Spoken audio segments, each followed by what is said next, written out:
Welcome back to our E3 recap here on Downloadable Content. Most of us are still here. Ronny has disappeared, but he'll come back when he comes back. I'm not worried about him. So we had a pretty front-loaded first half here. Talked about a number of the major players, and we've got a considerable number of the major players more to go. I know that we have some excitement building on our panel here, as we will eventually get to Square Enix and Nintendo. Don't you worry. Don't you worry. But we're going to start the second half with Devolver Digital. Now, they don't do a fancy schmancy, 2-hour-long press conference the way, Microsoft and others do. They do more of like a Nintendo Direct sort of presentation, which it's worked for Nintendo the last 2 years, so why the hell not? So, some of the games that they announced that caught my attention, one of them was a game called Fall Guys Ultimate Knockout, which sounds like Smash, but ramped up to 11. I saw it described as the Ninja Warrior of Battle Royale games. Jesus. Exactly. And it's what did they describe? It says, it seems to take inspiration from the Battle Royale genre, as the trailer features a ticker of sorts that keep counting down as each of the 100 Fall Guys meet an untimely fate. These colorful characters must face slides, sumo chickens, skateboards, wrecking balls, pachinko machines, falling balls, and so much more on their quest for the crown. And that's going to be a PC and PS4 release next year. So I'm just like, okay, let's just ramp up everything here. And they basically look like little jelly beans with faces. Yes. I mean, it's definitely very comical looking. There's a game that I have yet to play, Enter the Gungeon, which I've heard is really, really, really good. I think it's difficult for me, at least. But they're releasing something they're called House of the Gun Dead, which is a 2-player light gun arcade game. It's an actual physical arcade cabinet. Good old days. Which I burst out laughing because I'm just like, oh, childhood. But I don't have $5,000 to plunk on an arcade cabinet. I don't think any one of you out there also has that much money.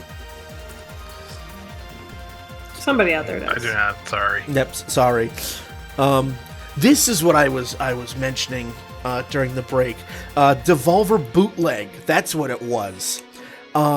It contains 8 ripoffs of Devolver Digital games, so they parody themselves. I guess you parody yourself before somebody else gets a chance to parody you. So, good on them.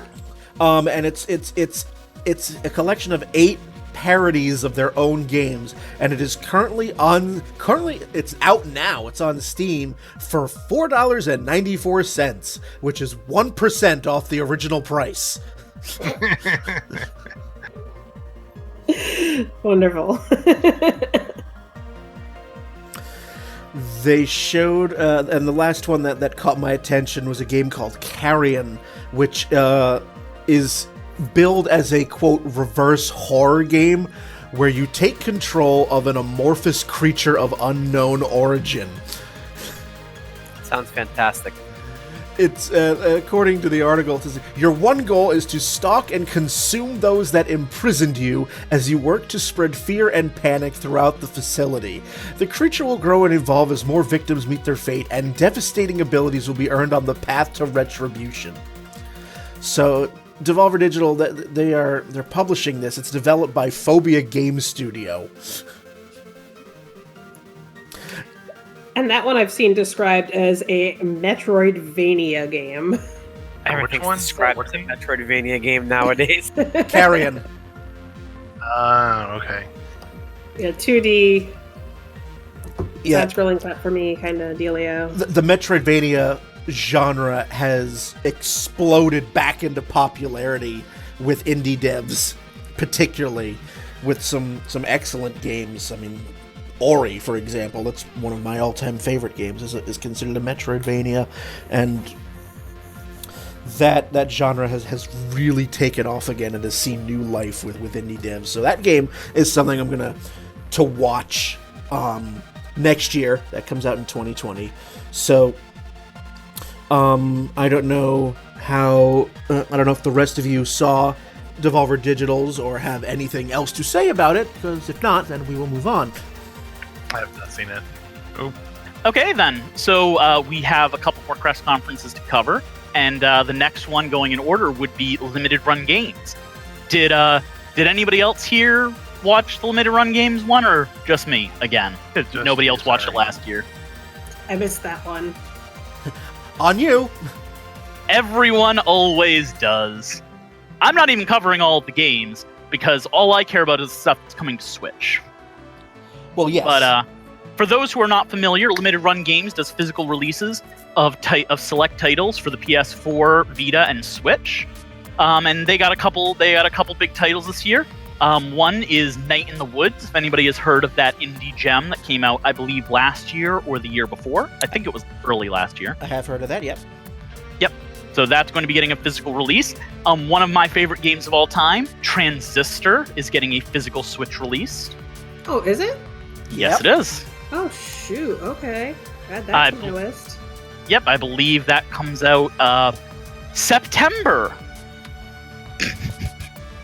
Like all the others. We also have Freedom Planet, which is a very, very good not Sonic the Hedgehog game where you don't play as Sonic the Hedgehog running around, going extremely fast. And finally, a physical release for Blaster Master Zero on the Switch. I'm sensing some sarcasm in that non-Sonic game. It is not Sonic the Hedgehog, just like Bloodstained is not Castlevania, and Mighty Number 9 is not a good Mega Man game. So, but yeah, no, in all seriousness, Limited Run Games doesn't quite have as strong a showing as it did last year. There's very little that could top a physical release of Golf Story for the Switch, which is what they pulled out last year. But, I mean, Night in the Woods is an excellent game. I'm glad to see it. I'll be picking that up for physical release. I'm so excited to get a physical release for Transistor, and I know a lot of people are going to be happy about Blaster Master Zero. So, that's Limited Run Games. All right. What do we have next, Brian? We have Ubisoft. That was the next one on my list, and the only thing that I remember, the thing that I'm looking through the games they announced, but the thing that got everyone's attention on Twitter was a dog. There was a dog on stage. Yeah, the dog with John Bernthal. Well, I don't think that dog was there for any reason whatsoever. It was just there. Just a dog. Just- yeah. It was just just dog a being a dog on dog. stage. Just, oh, puppy. And then, and you know how social media is with dogs and cats. So, like, forget every game they announce. Just, oh, puppy. Dog. It's a dog. Yeah, well, yes. I have to get this out of the way now, but Ubisoft is the only company that is still keeping the Wii alive. Yeah. Just Dance? Just Dance. I saw that and I'm like, are you kidding me? I assume that Just Dance on the Wii is going to outlive the Switch. Probably will. And we'll all At least they brought the panda back. we'll all be dead and gone, and Just Dance will release its 9,000th game on the Wii. I'm like, Ubisoft, you do realize that we have moved on, right? Nope. I want to see. Here's the thing, and they're never going to say them, but I want to see their numbers for Just Dance Because I want to see, are they still selling consistent numbers at this point? Because if they are, that's crazy. I mean, it seems like one of those things where, like any sort of game of that genre, it seems like it should have passed by now. Like, it's not like people are still playing DDR or like certain rhythm-based games, or although there's one that I know we'll talk about probably, but it's not like it's not like a yeah. Sorry. I mean, that would be like Guitar Hero having an announcement this year. You know what I mean? It's not like it's a one-off though. Like yeah, every year, like they have to be selling enough to make a profit every year, and like, do they just have like 5,000 people, and it's the same ones? Like, they have their names. They don't even need to have a press conference. They can just send an email out to let Joe know that Just Dance is coming out again. Like, they're on a first name basis with them. Maybe it works the same way that, say, Madden works, where Madden thrives on having a new roster every year. Maybe it's because Just Dance gets the rights to new songs every year. Like, I know at one point that Panic at the Disco song that I've heard 5,000 times and it's like an earworm. I know at one point that was like some of the dance moves were jumping around to that. So I'm like, maybe that's part of the soundtrack of the new game now, and that's how they keep going, is by upgrading whatever hot tracks are out this year. I have no idea. Maybe it's thriving on the Billboard Top 100 and that's how it keps going. Maybe. Probably how it's going. Maybe. What else caught my attention? Oh yes, the not Breath of the Wild game that was announced. Gods and monsters, it looks so good. It does. This definitely caught my eye. It looks beautiful, but oh my god, it's as if Ubisoft went, yes, Breath of the Wild, but with the serial numbers filed off. I actually thought that's a bad thing. No, I'm not saying it's a bad thing. That was just my first thought was, when I saw the trailer for it.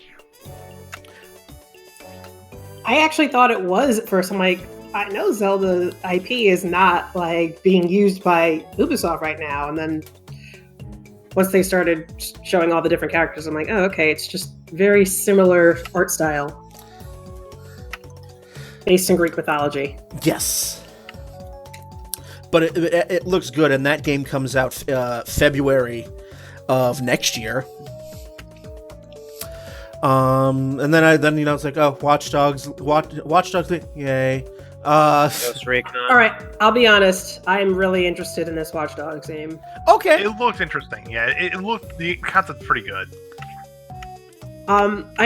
First off, I'm a sucker for any, I love that London 1984 type of civil unrest, futuristic sort of storyline. It's just, I always love that. So that first caught my attention. And then just the whole idea of you're not playing as a main character, but you're building a team. And you can just walk around and start, talking to somebody, and they have a full backstory from what they're saying, which I'm like, I can't even comprehend how they could do that. But just the idea that you're actually playing as like a recruited, almost Ocean's 11-esque type of group where you have different types of specialists in your group based on the characters. I thought that was that's different. You know what I mean? And it's really ambitious. So I'm interested to see how that's going to work out. And that comes out March of next year. They're killing me with these March dates. I don't know what I'm going to do. Everyone is going to be broke. Save up all your money so when March comes, you already know that you have it saved up and ready to go. Well, here's the thing. March is September. March is the new September. Well, I'm seeing a lot of these March releases, and I'm going, well, if the rumor about when the next PAX East is going to be is actually correct, there's going to be a lot of games coming out right around PAX East. Oh, dude, we're not going to survive. No, oh. Get your bankruptcy application ready. So, what was another Roller Champions? I'm like, ooh, Roller derby. Interesting.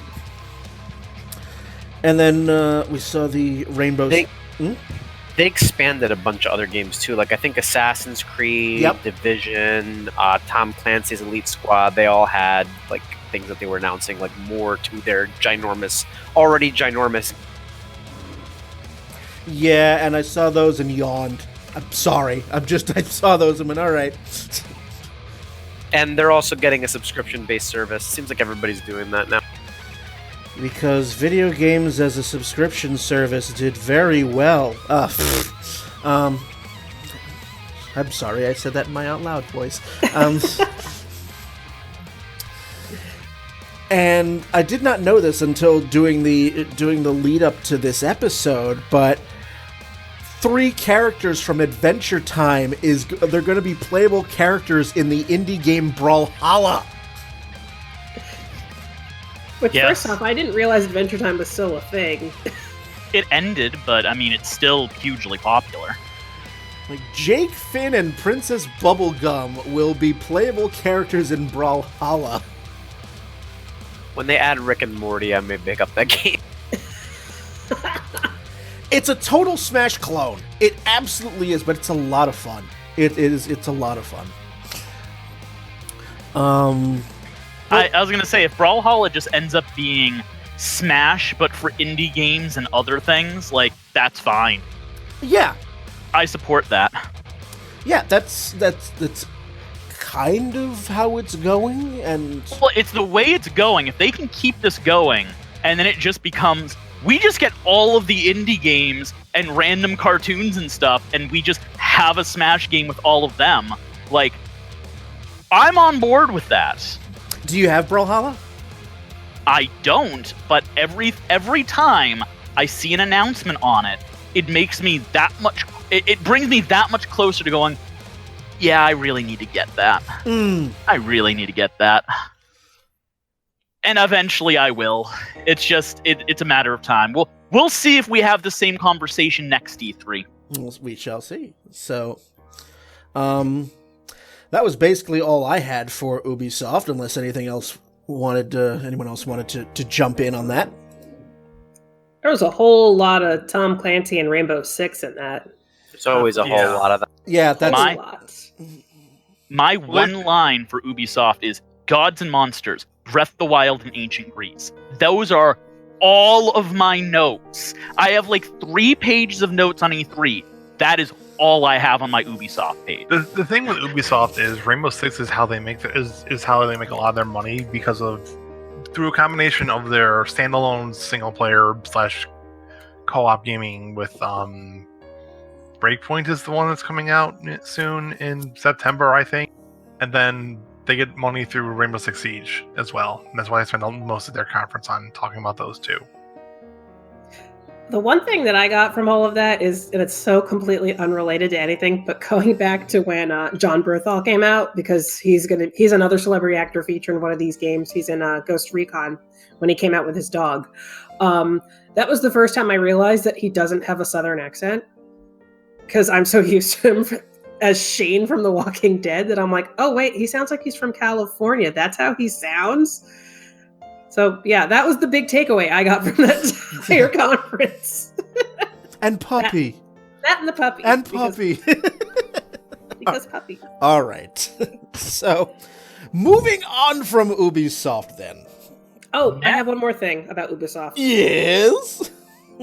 Whatever happened to Beyond Good and Evil 2? Still in development hell.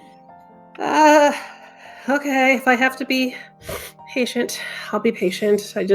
I was really hoping for an update on that, and I was a little heartbroken when there was just literally not even a peep about that game. But what can you do? Yeah, it'll be nice when we finally hear more about it. Yeah. You want to know what we did hear more about, though? The Kind of Funny Games Showcase up next, which I know is not on Brian's list, but I have 2 games that I want to talk about from. You're just going to keep hijacking my podcast. All right, fine.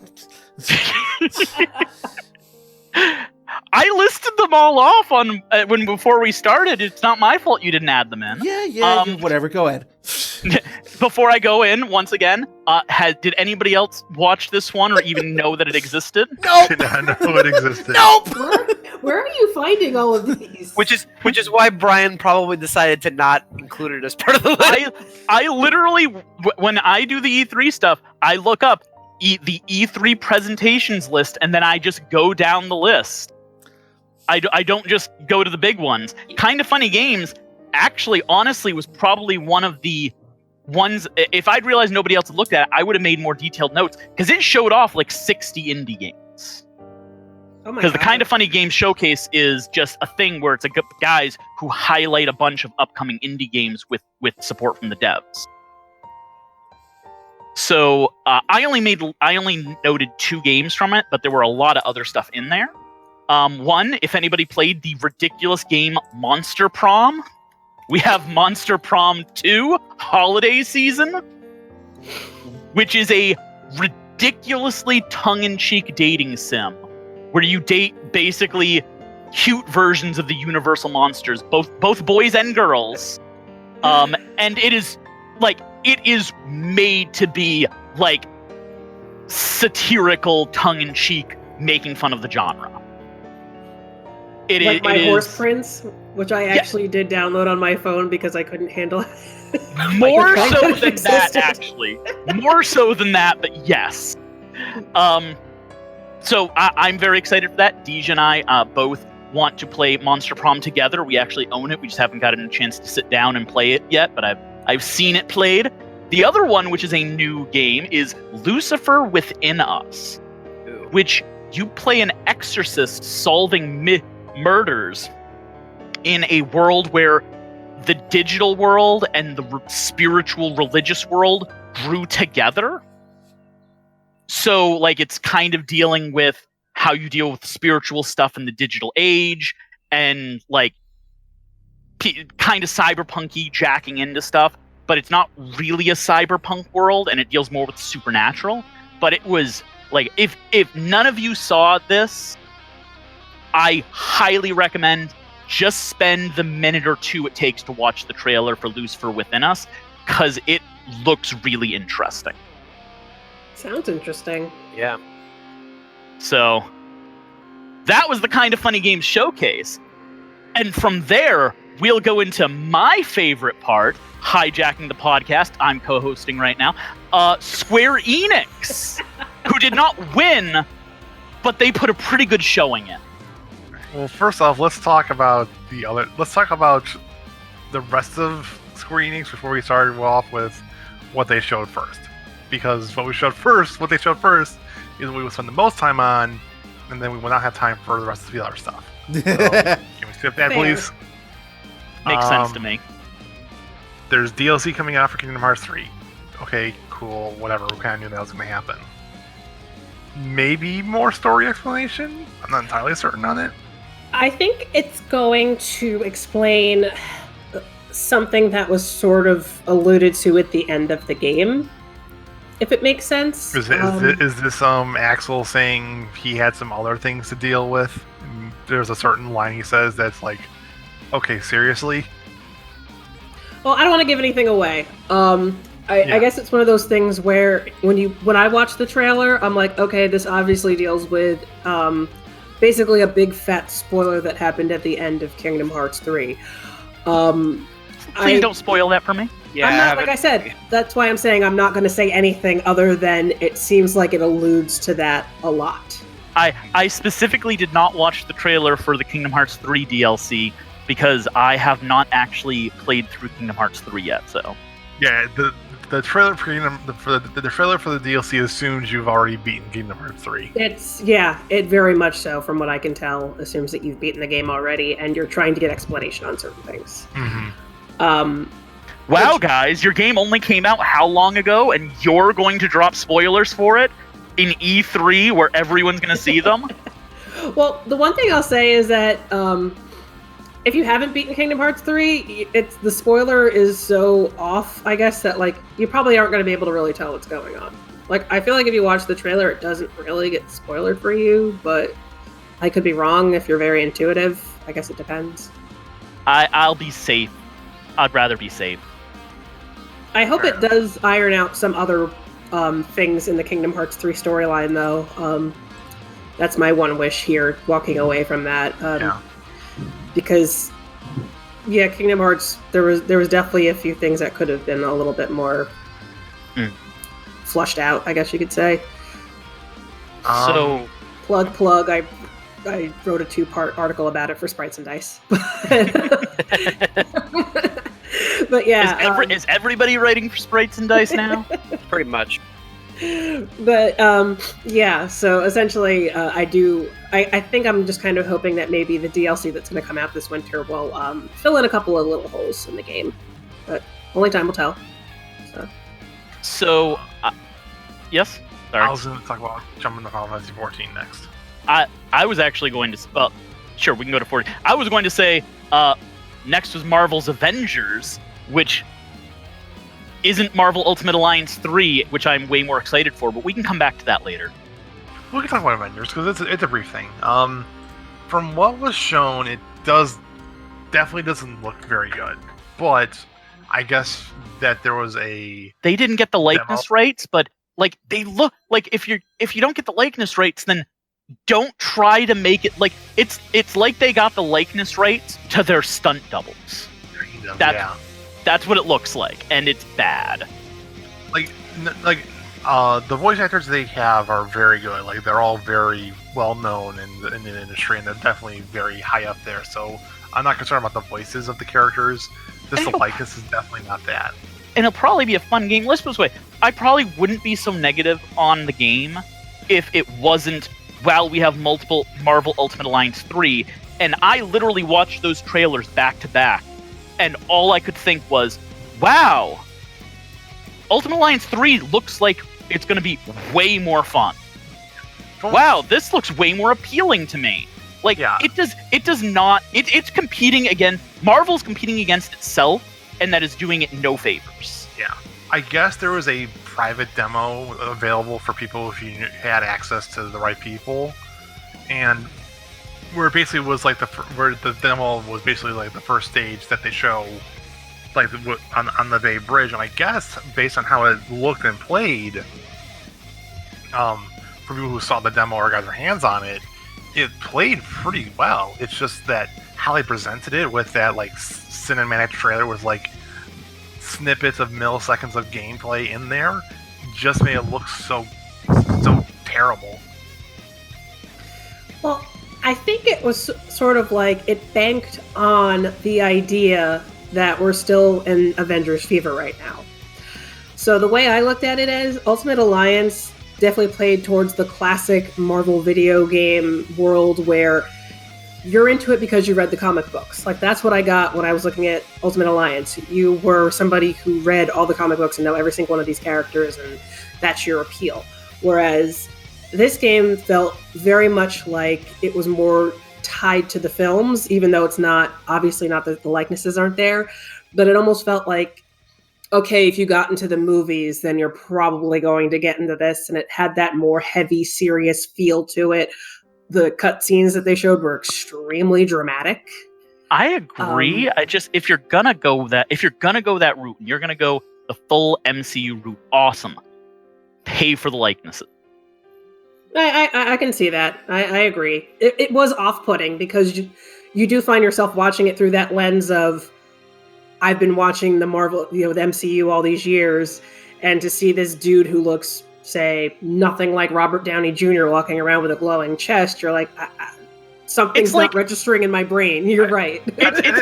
It's like we had the Marvel's Revengers, the Chinese knockoff of the Avengers, and these are what the characters look like. I feel like part of the reason why they don't have the likeness rights is because a lot of fans would want to take it one step further and go, if you can get the likeness rights, then why just get the actual actors? And mocap and all the rest of that. Yeah. They could have got that. And that's going to be so expensive for a game studio. Oh, absolutely. But let's just wait. They're going to get complaints no matter what on this. But if they're going the MCU route, they should have paid for the likeness rights. And if they got some people complaining, oh, they could have mocapped it instead, I still feel like that would have satisfied most of the people. Rather than now, where all I can see is kickback. But the one thing I do that made me interested in it is the fact that it's made by Eidos and Crystal Dynamics. And Yes. I mean, you know, we're talking the folks who made Tomb Raider here, so I can't help but feel like just with that quality behind it, that there still could be some good stuff here. Well, they've had some rough times, but I'm really hoping this is gonna end up well for them. Like I said, please for those out there, I'm not trying to be overly negative at Marvel's Avengers. I'm sure it's gonna be a fun game. I would probably be excited for it if it wasn't for Ultimate Alliance 3. Like I said, I just don't feel like the comparison between the two did any favors for the Avengers game. I know they're trying to do different things, but I think one of them is going to be more appealing to most people. I feel like if they'd gotten the likeness rights, it would have at least helped it. It's also interesting that they flat out said in the presentation that it's Crystal's interpretations of these characters, which is a risky move.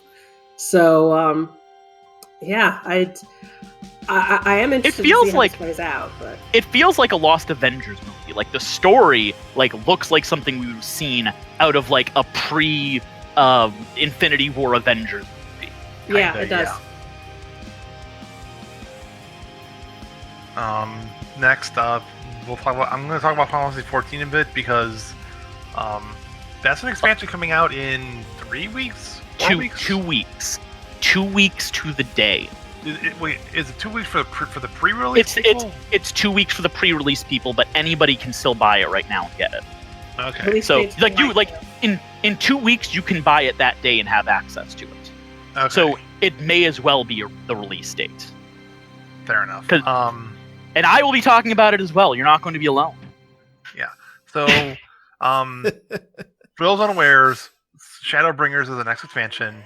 Coming out very soon. They've already did a lot of talk about it in terms of like what they're changing for the mechanics and things like that.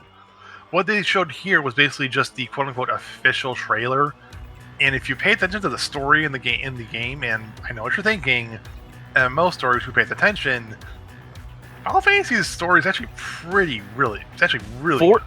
14's story is the reason you play the game. It's got a lot of other good things going for it, but if you're skipping the story, you're skipping a huge part of why you should be playing this game. And the trailer makes a certain claim that very much makes you go, wait, what? If you've been paying attention to this story. Yeah. It puts the whole story of the game, everything you've done up until now, and it turns it on its head. And just puts everything that you've done to this point in a new context. And for people who are invested in the game, that one line at the end of the trailer just blew your mind. Even if you suspected it, because there are some people who've been suspecting this, but just hearing it confirmed, at least from the mouth of a character, whether it's actually true or not, that's something we're going to play with, that was a huge deal. Yeah, I had a feeling. I haven't played the games, but just in the way it was presented, I'm like, that was a mic drop. That was definitely a bomb of information. It is a mic drop followed by the nuke going off on your head, going, what the what? Yup. Can I bring up one thing for 14? I want to bring up the reaction that Yoshida got when he came out. Oh yeah, that's a worthwhile thing to mention too. He got such a reaction coming out, and people were chanting his name. And he said afterwards, he was in an interview, he was like, I didn't expect people to care. I mean, it's just Final Fantasy 14 is just an MMO. That's not why most of these people are here. Most of the people are here for Final Fantasy 7 and the Avengers. And just how beloved he is in the community, because he brought a game back from the brink, and he brought it back through communicating with the community and dealing with them and taking advice and being involved with his game and with the community of the game in a way that nobody else was. I'll tell you right now, during E3, he spent 10 hours on my server with thousands of gamers around him, and he was answering questions for a while. And he did the same thing on one of the Japanese servers. Yeah. I actually saw him. I teleported in, and I was like, what the heck's going on? Why am I lagging? I have a good computer. I should not be lagging right now. There's 10,000 people standing in one location. For reference, for those who aren't aware, he's the publisher. He is the guy that director.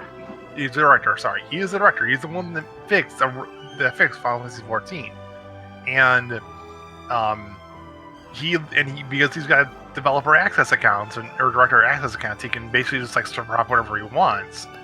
But during the build-up and press releases before the expansion gets released, he's doing a lot of like touring the servers, answering questions for you people as best he can without spoiling anything, and things like that. And like, no joke, like Ronny said, like he shows up and he's so beloved by the community that like, again, like almost crashing servers is like what people do.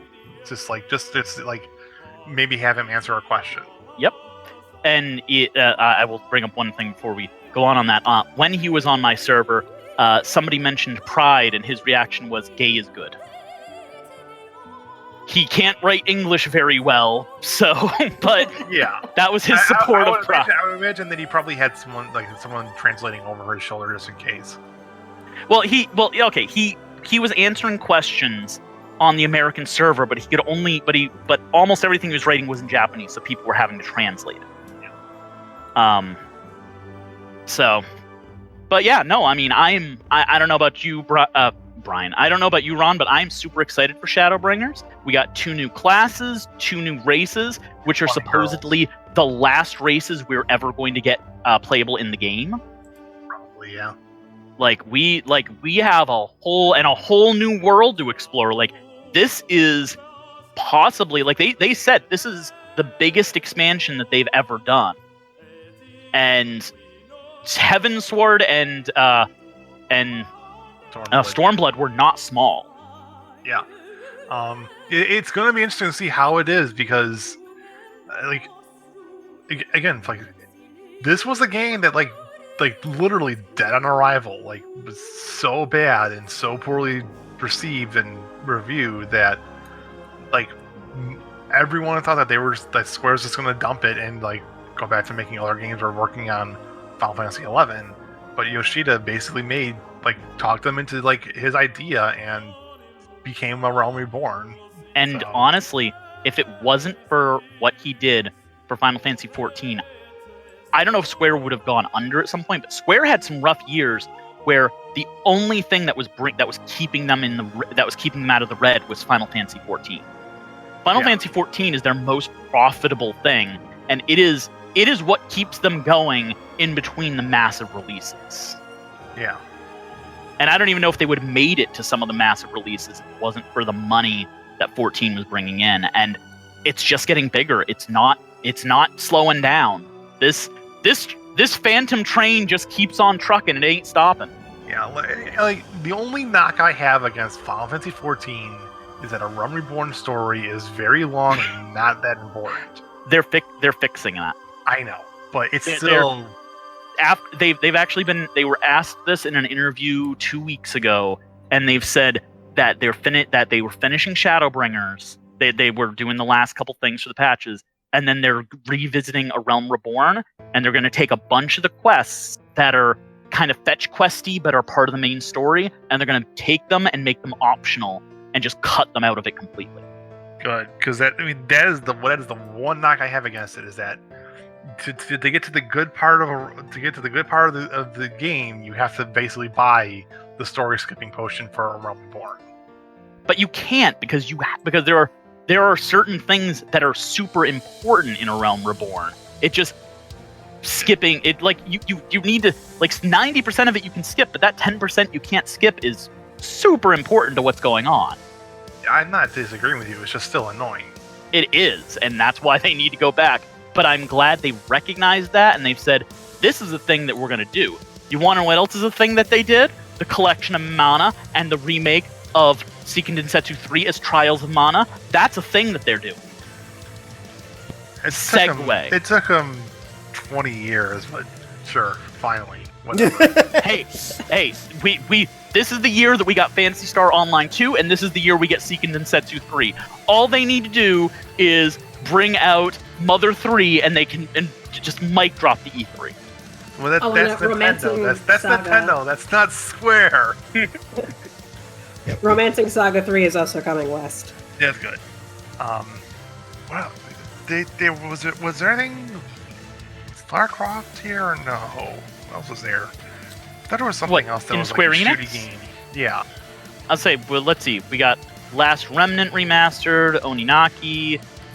We talked about DLC, Crystal Chronicles remastered, Dragon Quest Minecraft, Builders 2. I'm sorry. Same difference. I mean, you're not wrong. Final Fantasy Brave Exvius War of the Visions, which is Final Fantasy Brave Exvius Tactics, basically. We got Romancing Saga 3 and Saga Scarlet Grace. And that's everything I have on my list. And then no one is going to talk about Final Fantasy VIII Remastered? No, we were going to pretend that didn't exist. I'm joking. I mean, I was gonna say, I'm like that remastered, but isn't that basically the PC remastering? Is basically what's coming out again? What for 8? 8 never had PC. Isn't They it's lost. on Steam right now, isn't it? No, 8 was never 8. This is the first time 8 has ever been re. They lost the source code. Really? I thought 8 was on Steam.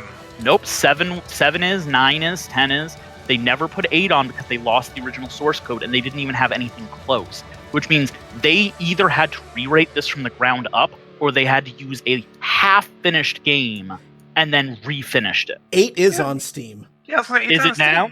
Okay. It's been. When did it come out on it? Hold on. Then at this point, because I know they lost the source code. They talked about it, and it was why it wasn't out for years after the other ones. Hang on. Here, I got the thing up. I'm looking it up now. Anybody else want to keep talking while we're I was about typing? to say, while you guys are... Didn't Dying Light 2 also get announced as well? Well, Yes, it's been known for a while. Did they show more of it? I didn't really Not watch really. a lot of the Square Enix stuff, so... Not really. Most of what was shown was stuff we saw like last year. So Just that hardcore goodness, yeah. Oninaki, I have not really been a fan of Tokyo RPG Factory after the colossal disappointment that was I Am Setsuna. For me, I go, are there growing pains over? Because here's how I feel.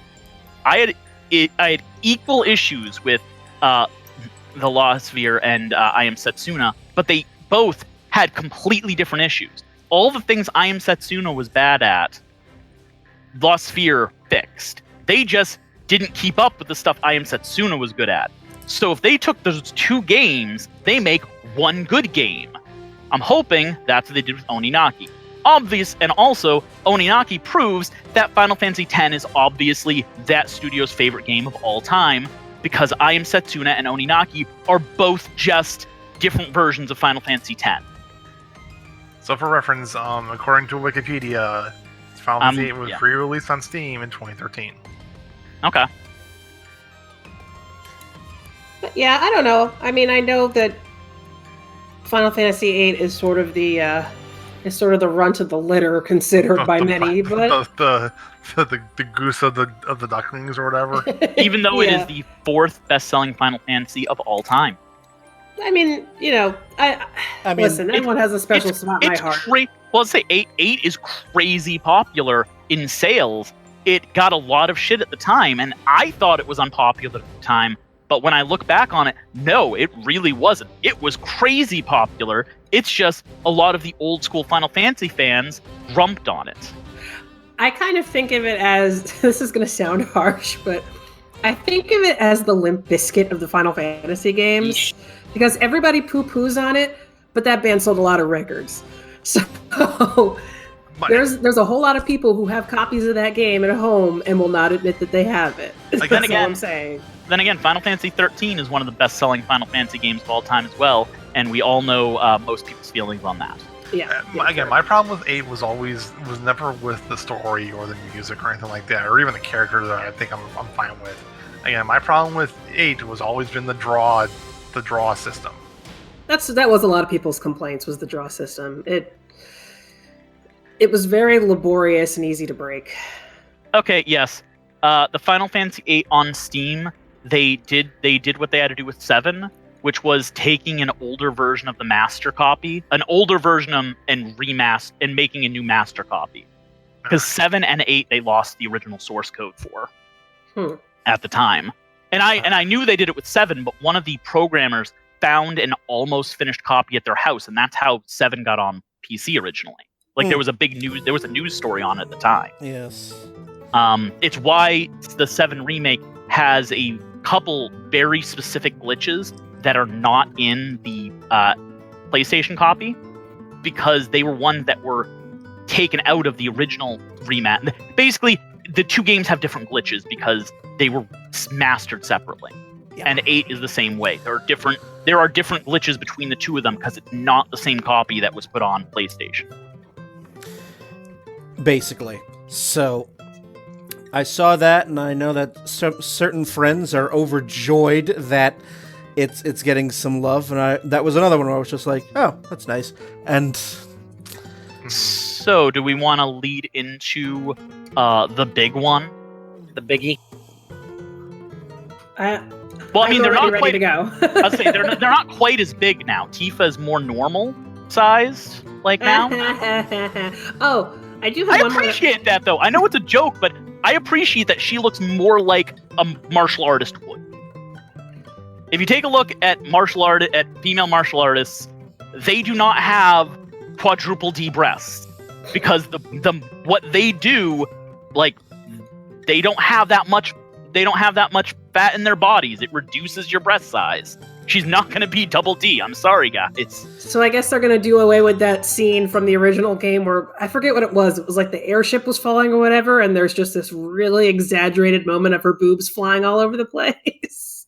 Hopefully they get rid of that scene. But anyways, one more game I wanted to bring up was a sequel to Life is Strange has been announced. Life is Strange 2. We kind of knew that was happening. It's not just announced. We have several pieces of it's out right now. Yeah, that's true. That's true. But, I just wanted to bring up that was in there as well. And it looks like it takes a little bit from Captain Awesome. And there's no sight of the original characters from the original Life is Strange in there. So... yeah, it takes place in, from what I understand, Life is Strange 2 takes place in the same world as the original Life is Strange, but there's no real connection character-wise between them. It's more the same universe, the same characters with interesting abilities. Yeah, characters from you mentioned it a second ago, Captain Underpants. No, Captain Spirit. Awesome. Captain Underpants. Captain Awesome. Captain Spirit, Captain Awesome. There we go. They show up in it. Right. I am going to play it. The literal only reason I haven't played it is because I have no interest in waiting the time period between episodes. I will be buying it the day the last one comes out, and I will play through the entire thing. I'll probably do the same thing. So, I loved Life is Strange. Life is Strange was great. For the giant Mako reactor in the room, we've been dancing around for the past 90 minutes or so. Final Fantasy 7 Remake, they showed off a lot of stuff for it. And I do mean a lot. We saw gameplay. We saw them talking about... we saw Sephiroth was just as attractive as he used to be. We saw the... basically the entire bombing run in large snippets of the bombing run.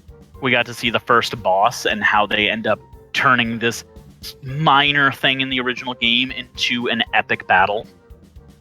Yep. Complete with a whole lot of dialogue, which got me excited because the characters appear to remain wholly intact.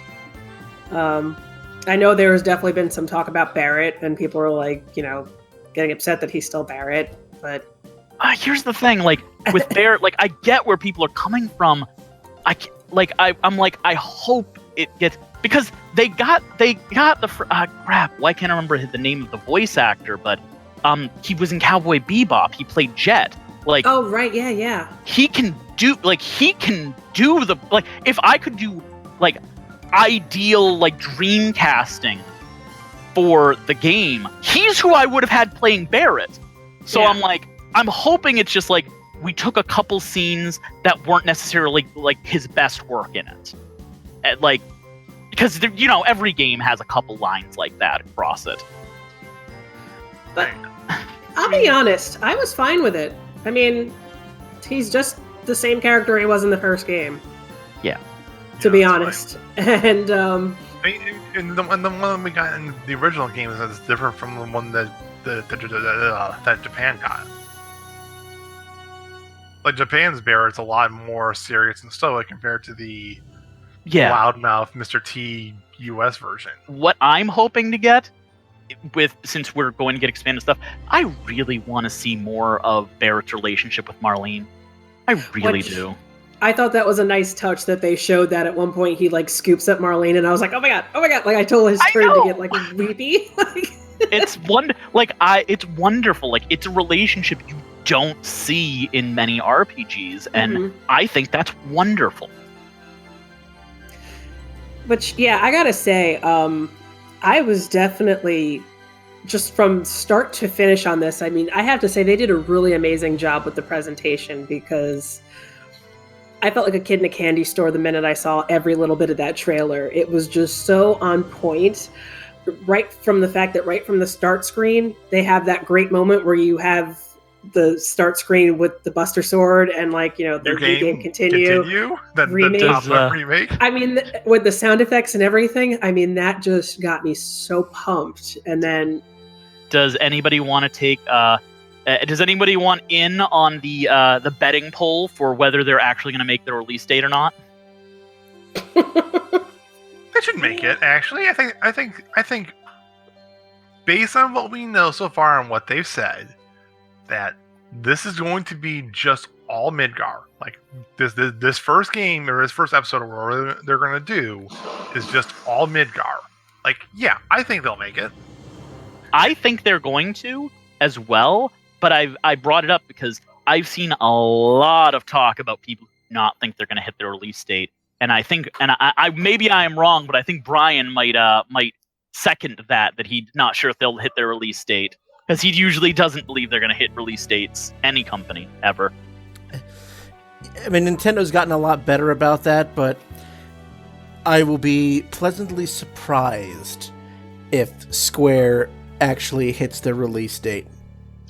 From what has been said, based on, because since the Square Enix press conference, people have been able to play the demo. People have been able, because they have a live demo on the stage floor.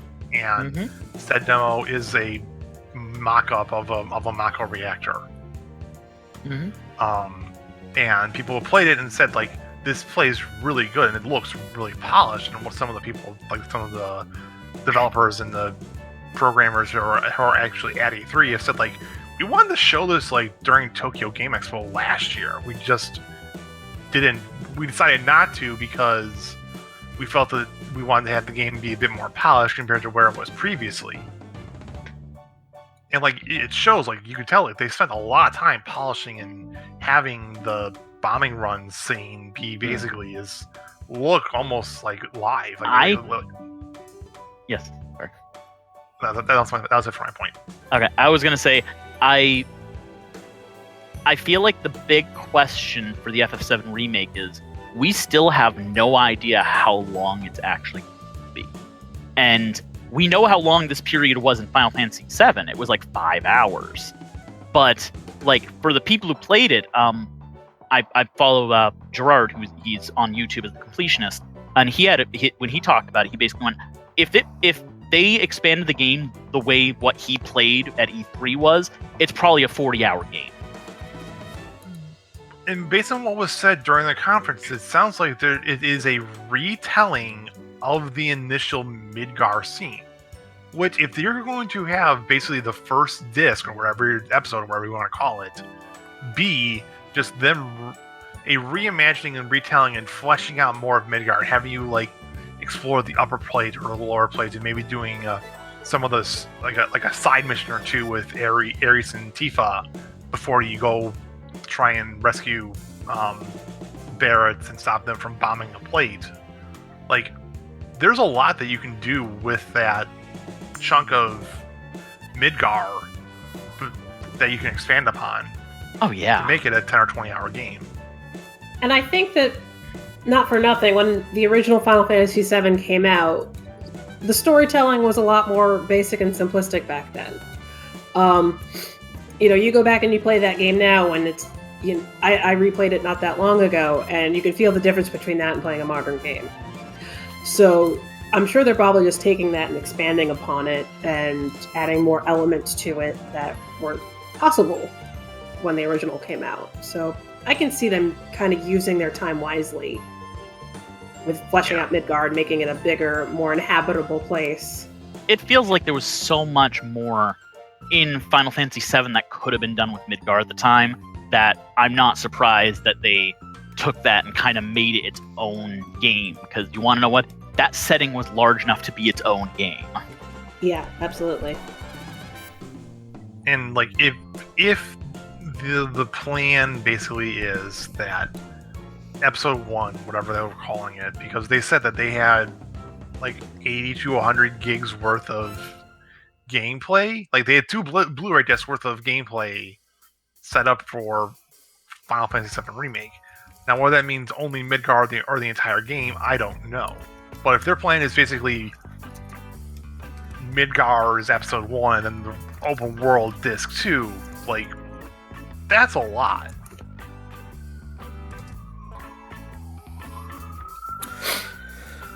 That is our Nintendo siren. Carlos, take it away. All right. So, Nintendo, the winner, the clear winner of E3 this year, because apparently they're the only ones that had a crap ton of good announcements that didn't fall by the wayside for them. I guess we could start with the biggest announcement, Can we really win Nintendo without Reggie?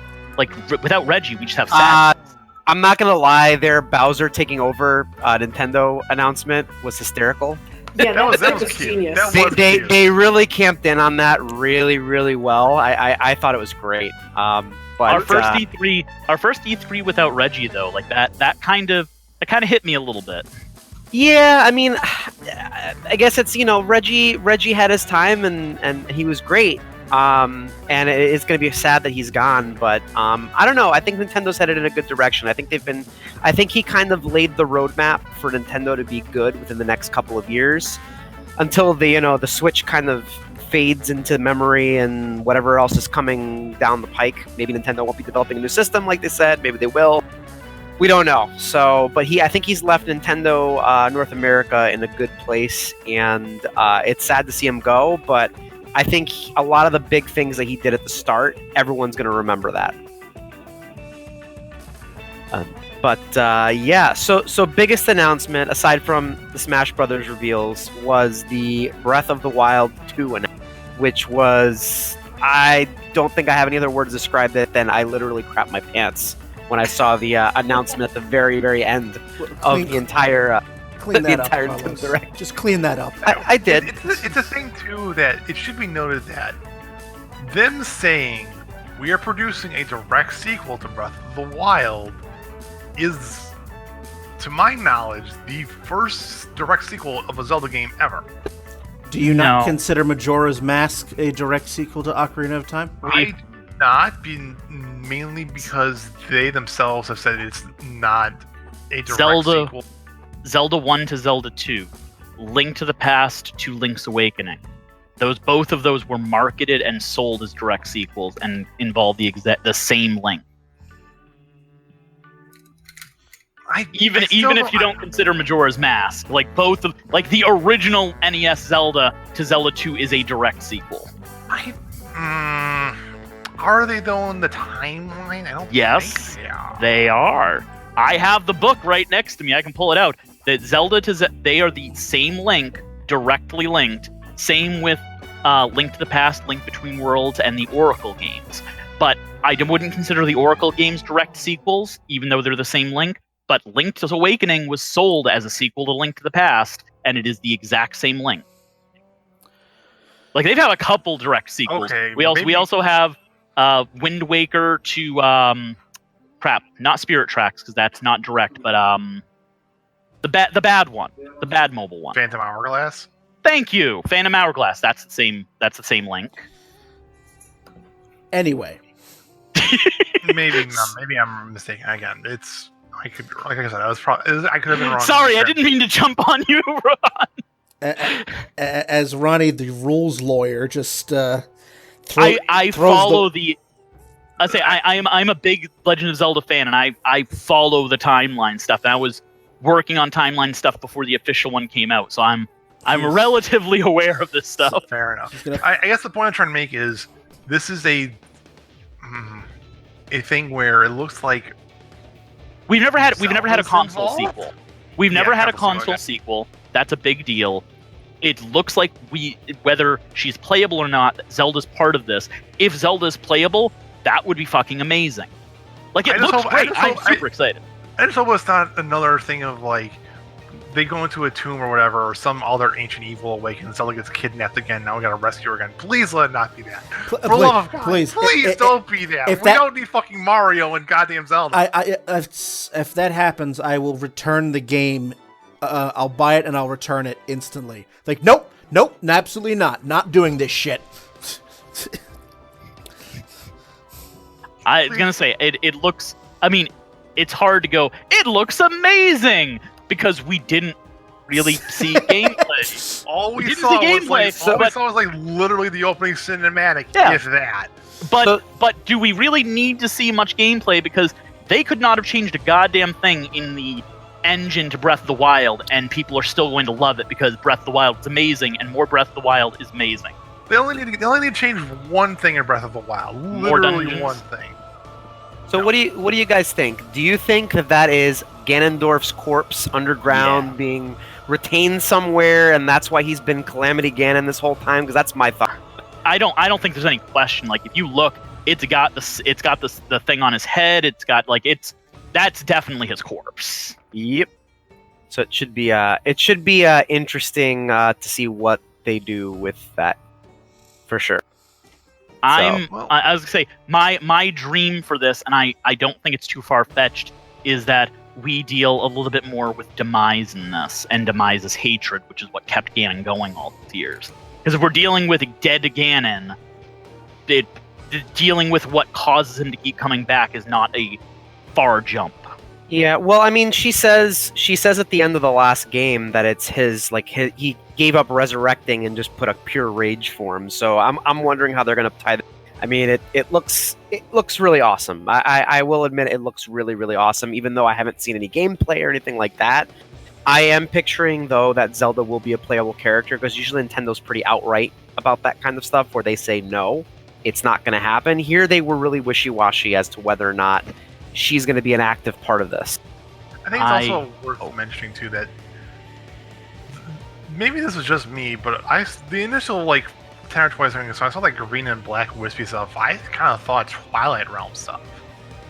I kind of got a similar feeling there. And, I mean, the Twilight Realm, Twilight Princess was a different tong on the timeline, so we could see what the Twilight Realm ended up. And there's a civilization that a lot of people believe were the predecessors of the Twilly. We see their ruins, because we see the ruins in Breath of the Wild that are the ruins of the Sheikah, but there's another culture's ruins that we see as well. And people thought that they might have been the predecessors to the Twilly. And if we're seeing that kind of stuff, we might see what happened to the Twilight Realm on this side of the timeline. Yeah, I mean, to me, I think that they use Breath of the Wild as a way to tie all the old timelines back into, because they have so many references to everything in the other games that it's kind of a way to just combine everything and kind of close out all those. I think Nintendo's kind of getting tired of saying, oh, that's in this timeline, oh, that's in this timeline. So I think Breath of the Wild was their way of kind of bringing it all back together and saying all the timelines. If they want to have a converging point, and then they have it converge onto Breath of the Wild, that's an interesting way to take it, where, there's 2 or 3 branches? 3? Yeah, there's 3 branches. And they say that, okay, storyline progresses in a certain way, then Ocarina of Time happens, and then the timeline branches into 3. People, there's been a lot of people have speculated that it brings out them all together. If it isn't a converging point, then it's definitely in the Fallen Hero timeline after the NES Legend of Zelda. just because of there's a bunch of evidence that it follows that timeline, but then there are a few references to each of the other timelines, most of which can be ignored if you believe that the Triforce of Wisdom may allow Zelda some information from the other timelines, because Zelda's the only one who makes references the other ones. But I don't think there's there's enough to speculate, but I don't think there's enough to verify that. And Nintendo's been pretty open about timeline stuff, and you'd think they would have said something by now because they've been asked. I would like to see it be that, okay, storyline branches at Ocarina of Time into 3 timelines, and then they all eventually lead/remerge into Breath of the Wild, where no matter how those storylines went or how those timelines change, they all remerge back onto Breath of the Wild for some reason or another. Agreed. So speaking of Zelda, they had a lot of gameplay trailer for a wonderful little remake, which I think is amazing, Link's Awakening. It's actually one of the very few that I actually have not played. I have it, I just never got the chance to play it. And hey, look at that! It comes out in September. Yep, surprise, surprise, along with a bunch of other stuff. So the thing with Link's Awakening, because they had a demo playable on the floor, it sounds like it is a literal remake with no updates to sizing of the map or the scaling or anything like that. Yep. Which means, in some cases, if you're trying to speedrun this game, like as though you were speedrunning it, I mean, someone said that like someone who played it, when I watched them talk about it, said that they played this game enough to where they could pretty confidently like speedrun the game. And so they started doing that for the demo just to see how far they could get. And he got to the first dungeon and beat the first dungeon, and he was literally the first person on the floor to do that. Mm-hmm. Because they're not changing anything, it looks like. Yeah. Other than adding the Dungeon Maker mode. They are, and they're also doing the, obviously the graphics engine, but I think the Dungeon Maker is going to be really... Dungeon Maker is like the big change, but that's it. And like based on everything else, it looks like it's going to be a shot-for-shot port of fresh the coat of original. paint. Yep. Yeah. And that's HD fine.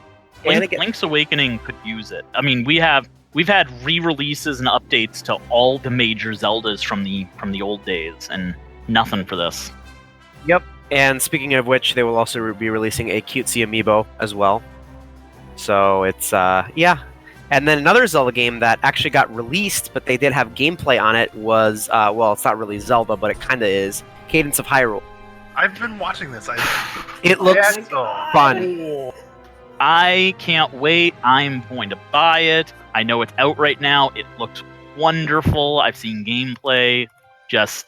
It's Crypt of the Necrodancer, but it's with Zelda. Exactly. It is literally Crypt of the Necrodancer just with Zelda. But the Zelda aspect adds so much. Amazing. It adds so much, and like I've been watching it. The one thing I can always say, like same thing with Crypt of the Necrodancer. Crypt of the Necrodancer's thing was always been the music and the soundtrack for the game was fantastic. Doing the Crypt of the Necrodancer style of music with the Zelda themes and the Zelda beats and the various songs from that is even better, if at all possible. It's just amazing. Oh yeah. Guys, we might want to move a little faster because we have 8 minutes left and we have a lot of games. Yep. So they had a lot of remakes. Resident Evil is getting stuff. Panzer Dragoon is getting some stuff.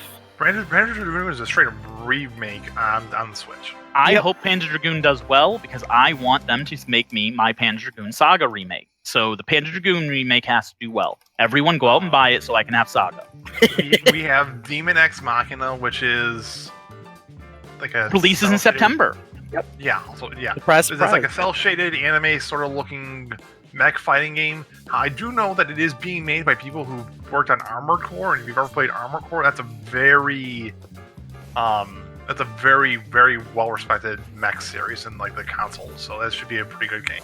Yep, another release, Dragon Quest VI, which also leads into my the announcements for the new Smash. You mean 7? 11? Oh, sorry, 11. I'm reading it wrong. 6. had my notes as 11, and I read it as yes, yes, looks like a 6. I do not know Roman numerals. So they also announced the hero for a DLC character for Smash Brothers to be released. The other big Smash Brothers character announcement but not just the hero from 11. It's going to be like 6 of the Dragon Quest heroes. No, it's all. Yes, it's literally all of them. Well, It is all of the heroes from each Dragon Quest. Yes, I think that's either 6 or 7, because some of them are the same hero in more than one game. Oh wait, so I can go look, Dragon but Quest? I thought it was only 6 or 7 of them. Dragon Because Quest that's all 1, there Dragon were. Quest 2, Dragon Quest 4, Dragon Quest 8, Dragon Quest 7, Dragon Quest 11, Dragon Quest 5. So that's 7. it's a I'm lot. counting right.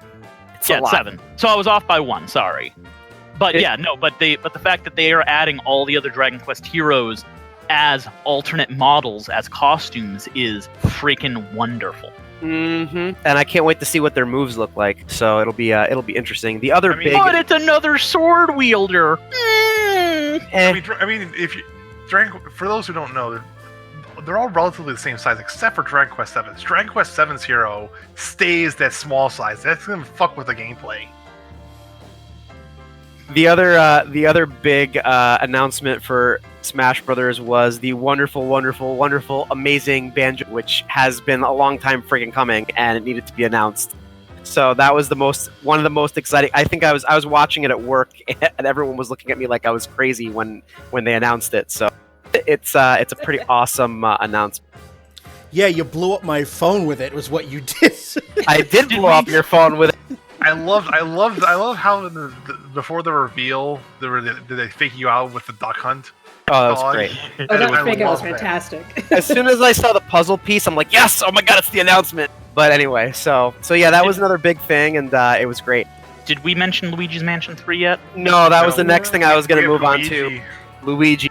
It Which- looks so wonderful. It's great. It's a combination of 1 and 2. It's going to be so good. I'm very excited with for co-op. with With co-op. Luigi.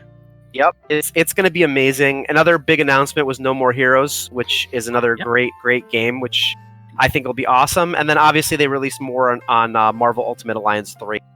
Yep. We had, Which all I'll say is that is the Marvel one I want. Yep. Not the And- Avengers. We talked about that enough earlier. And the last 2 things to note on here are another Mario or Sonic at the Olympic Games. Yay, because Nintendo's done that pretty much for every system. And then another big announcement was finally Spyro is coming. So Well, we got a couple other ones. Resident Evil 5 and 6 are coming to Switch, but who cares? we have Astral Chain. by Animal Platinum. Crossing is another big announcement. Which is being pushed back. Yep. Because they don't want to. They're pushing it back to avoid crunch. That is what they're doing. To give better quality of life to their employees, which Yep. is awesome. Astral Which can be Chain. appreciated. Astral Chain. Yes. Astral Biggie. Chain. Sorry. And along with Astral Chain, because it's the same company, Pokemon Sword and Shield had more stuff to reveal. The unfortunate thing is that the Pokeball will only be able to be used to carry your Pokemon with you, which is disappointing, but Yeah. expect We also have Contra Rogue Corps and the Contra Collection were announced. Yep. We have Ni no Kuni coming to the Switch, as well as we already mentioned the remaster earlier. Yep, Witcher 3 is also coming to Switch. Alien Isolation coming to Switch, and then I think that's everything on my list. I think I got They showed briefly a game called Empire of Sin, which I thought looked kind of interesting. They didn't show much, but it's like an Al Capone mobster-esque kind of looking Yeah, game. it's like the 1920s, like mafia turf warring, base building looking thing. Yeah, which I feel like that's a genre that hasn't gotten much love as of late, so I'm happy to see that. Yeah. So, if we're set with Nintendo, I know we need to finish up, but I have 3 short things to bring up before we close out. Anybody else have anything for Nintendo? You got about like 3 minutes, so you better hurry up. That's why I'm hurrying. So first, we have these were not from a specific press conference, but they were shown there. We have the Dark Pictures, The Man of Medan, the next game from Supermassive Games, who did Until Dawn, which involves a bunch of rich assholes going out on a boat to dive onto an old World War II wreck, and they end up running into pirates and running into the spirits of the supernatural that brought that boat down to begin with. It looks much like Until Dawn, except instead of on a mountain, you're on a boat. It actually looks really entertaining. The next that I want to bring up is Boyfriend Dungeon, a dating sim dungeon crawler where you date your anthropomorphic weapon. I really need all of these horrible dating Japan and their fucking reincarnation. I'm pretty sure this was American.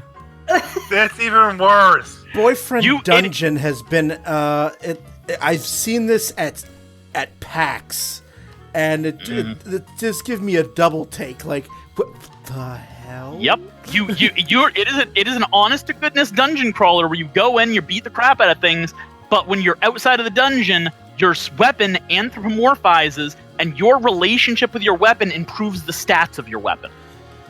This is ridiculous. Well, time to fuck your sword, I suppose. And finally, that sounds amazing. It does, doesn't it? Come on, Shanna. You'll be the only one to play it with me. Come on. I'll play that just like I played Hadafo Boyfriend. You know it. Absolutely. And then finally, the TurboGrafx 16 Mini. The Mini that none of us ever knew we wanted, and most people probably still don't want, but I'm excited about. Yeah, that was a console that I never owned, so I'm going to give that a miss, probably. I mean, we got R-Type on it, we got New Adventure Island on it, Ys Books 1 and 2, Alien Crush, Dungeon Explorer, and Ninja Spirit, and that's what they've said so far.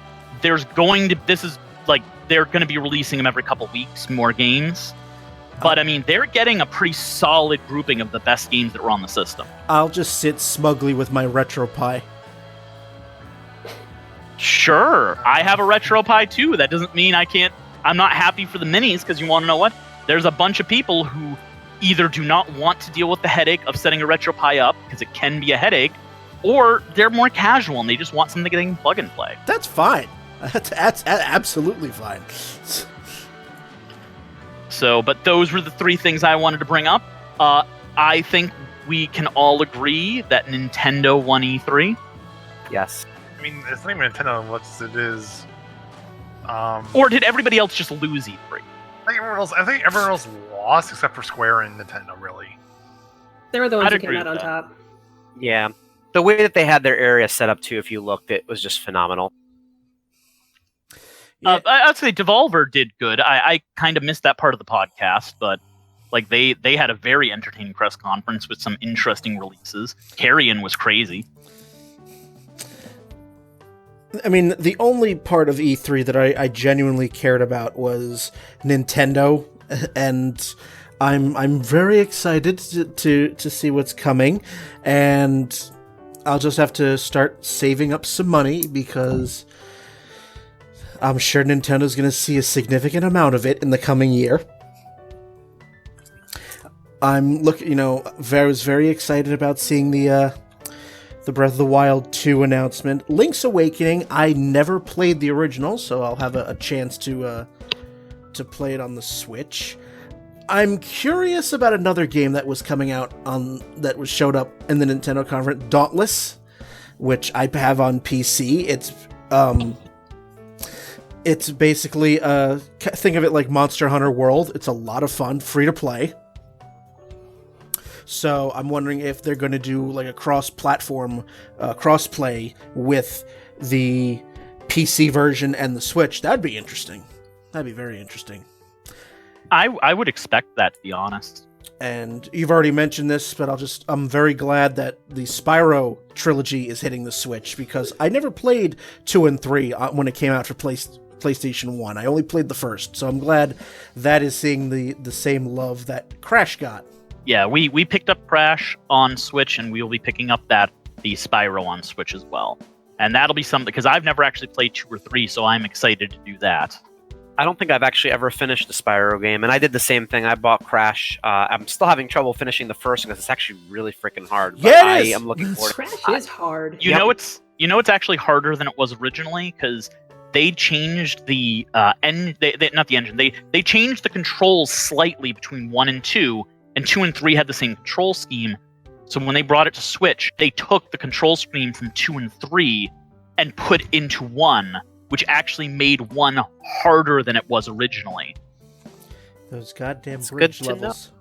Well, one was already hard to begin with. I have to put it down. Oh, after, it was. No, I'm not saying it wasn't hard to begin with. I'm just saying if you remember it being, if you think it's harder than you remember, you're actually right. Okay, that's good to know. So, we're about out of time. So just to wrap up E3, so what'd you think overall?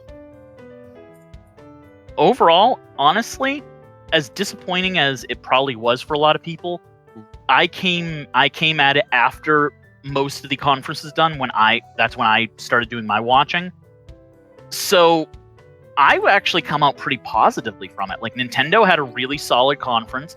Nintendo's conference is bonkers. Like, that's better than they've ever had. Square Enix would have been one of the best conferences in a normal E3. So it was solid. I mean, Devolver Digital's always a blast, and even Microsoft had some pretty solid showings. I mean, not every company had at least one thing I was interested in, and that's not true most years. The thing that should be worth mentioning is also just that the lack of Sony was definitely noticeable by people, and I don't feel like Microsoft mainly took enough of an advantage from it. But I think it's also because of the fact that Microsoft themselves were not really developing a whole lot of things, and they're spending most of their development cycle on their developer kits and what have you, and their first party and second party people making next gen games. So, yeah, and to be fair, Sony's kind of been the lone wolf for most of this console generation. I know that even Microsoft and Nintendo are even starting to work more closely together. You keep hearing the rumors about Xbox Live going to Switch, starting in a streaming service through the Switch and stuff like that. And a lot of the develop kind of cross-platforming everything at this point. To be fair, people have also lambasted Sony for this, even when PS3 was a thing. So, like, Sony being very not allowing crossplay has definitely always been a slight against them, but really something they should reevaluate. Yeah. I thought E3 was great. I think Nintendo ended the whole conference on a high note, and it was really good that they went last. I think that really kind of set the tone at the end of the conference for, what's coming out, that there are things coming. It may not be for what you want, for the console that you want, but Nintendo's definitely putting something out. I agree that I think every single conference had something that I was interested in this year. Which is unusual for me. Sometimes I'll say, I don't really like any of the stuff that Microsoft's putting out. Ubisoft has some good stuff. Square Enix had a bunch of good stuff. So I was definitely happy with this E3 as well. I kind of felt the same thing, that every conference had something that I found interesting, which was kind of nice. Obviously, I was definitely happiest with Nintendo and Square. But one thing I did notice with the conferences that I kind of liked was that I felt like there was less of a BS factor in that they didn't really announce things that I feel like every E3, there are always a few developers or a few conferences where they announce something that they think gamers want and they don't want. And I felt like there was a lot less of that and a lot more just games. Like, other than a few of the conferences announcing maybe like a streaming service or two, I felt like this was a very game-heavy E3 and not like here's a game and here's like this service that we're offering that probably nobody's going to want. Did anybody else notice that? No, I noticed that too. It's definitely... But I think it's also because this is probably like the last hurrah for this console generation, and next year is going to be Square it's going to be Sony and Microsoft basically trying to tout how you should buy their next-gen console and probably or whatnot. You know what, though? Microsoft did it right. From my understanding, that new console is going to be backwards compatible with all generations of X. That was my understanding from it. I hope so. Sony's also said that Sony's also going on records too, saying that PS4 games will be backwards compatible with this next console. Right, but Sony's only going back a generation. Xbox said they were going back 2 generations. You'd be able to take 360, Xbox One, and the new console. All right, well, we'll see. Basically, it's like, okay, we'll see. But given when the release for a lot of these games are, gird your loins, people. It's going to be an expensive one. It's going to be expensive in September, and then you have Pokemon to keep you occupied for like 4 months in November. basically. So, are we all good, everyone? I believe so. Yep. All right. 3 hours later. So, as it's Just shorter half than an hour usual. later than you wanted, right? well, these things do happen. So, if any of you out there on the wide world of the internet have any questions, thoughts, comments on E3, this episode, or any other episode of Downloadable Content, you can let us know on our website, dlcpodcast.com. Click the feedback button, let us have it. You can also give us ideas for future episodes. You can request to be in on an episode, and you can also listen to every single episode on there, as well as on iTunes, YouTube, Stitcher, and Google Play Music. So it is all there for you. dlcpodcast.com. So, all it remains for me to do is to thank Ron, Ronny, Shanna, and Carlos for being on this episode with me. So, thank you, everybody. And on that fun note, I'm Brian. Have a good one, everybody.